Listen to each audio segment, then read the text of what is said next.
Pak, mohon maaf, saya harus masuk kepada kasus yang lebih spesifik. Ya. Contohnya Anas Urbaningrum, saya harus menyebut nama. Setelah dihukum oleh Hakim Agung, Majelis Hakim Agung, salah satunya adalah Pak Artijo, hukumannya diperberat, dihilangkan hak politiknya, disuruh mengembalikan sekian puluh miliar rupiah. Ya. Apakah sedemikian perlu seperti itu?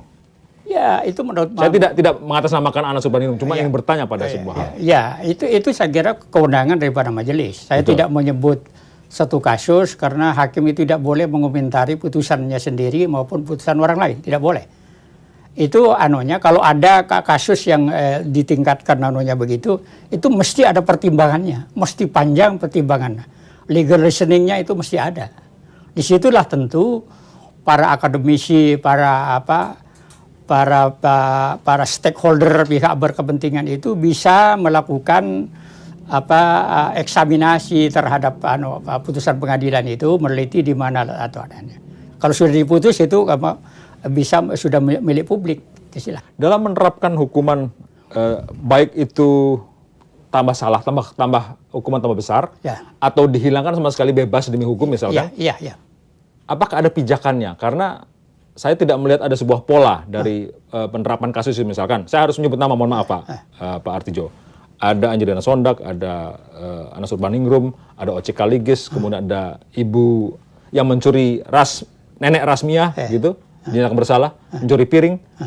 Apa pijakannya di situ sehingga kemudian seperti ada perbedaan sama sekali dari masing-masing? Oh tidak, itu sudah ada. Ya. Jadi setiap itu harus memenuhi unsur ya. Unsur-unsurnya terpenuhi atau tidak. Ya ada juga beberapa banyak saya kira koruptor yang saya lepaskan banyak. Hanya itu tidak dipublikasikan, tidak dimuat oleh media. Gitu. Ya termasuk salah satunya yang dibebaskan itu orang yang dipakai oleh bosnya ya untuk menjadi direktur perusahaan. Itu kita bebaskan. Itu kita bebaskan. Jadi banyak sekali.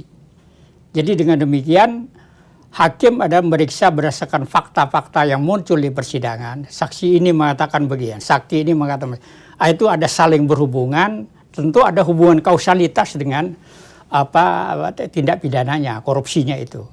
Jadi dengan demikian kalau itu terbukti ya terbukti, tentu itu dipertimbangkan kalau berat ringannya itu pasal 197 ayat 1 FKUHP mempertimbangkan, hakim wajib mempertimbangkan ya pasal yang menjadi dasar pemidanaan, ya, dasar daripada putusan dan keadaan yang memberatkan dan meringankan. Disitulah mungkin Bung Indi menanyakan apa ini pedomannya, parameternya. Iya, kan? Parameternya. Ya, parameternya ada.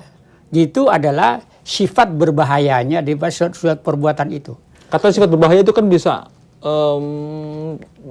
masing-masing orang bisa menerjemahkan sendiri-sendiri. Oh enggak, itu anunya sendiri. Jadi pada kualifikasi itu sendiri. Jelas jadi misalnya begini. Jadi misalnya suap misalnya ya. Ada orang suap suap duduk manis, diantari uang oleh orang, digoda misalnya kan. Ya beda begitu. Berbeda antara itu suap itu yang itu dengan cara memeras, berbeda dan korupsi itu. Misalnya tolong itu dihubungi itu, kalau enggak itu nanti tidak saya anukan dan tidak saya bantu misalnya. Walaupun efeknya sama, iya. Hasilnya berbeda. Iya. Hasilnya berbeda. Hukumannya bisa beda. Iya, bisa berbeda. Itulah yang dikatakan dalam dua kasus itu mana yang lebih paling berat menurut Anda hukumannya? Oh, tentu yang aktif itu, yang memeras itu, itu kan sebetulnya kalau dalam pidana umum kan pemerasan itu. Yang suap yang begitu itu, mempergunakan kekuasaannya ya, mempergunakan kewenangannya. Itu lebih berat daripada orang yang tidak punya itu. Itu yang saya katakan dengan korupsi politik. Korupsi yang dilakukan oleh orang yang punya posisi politik.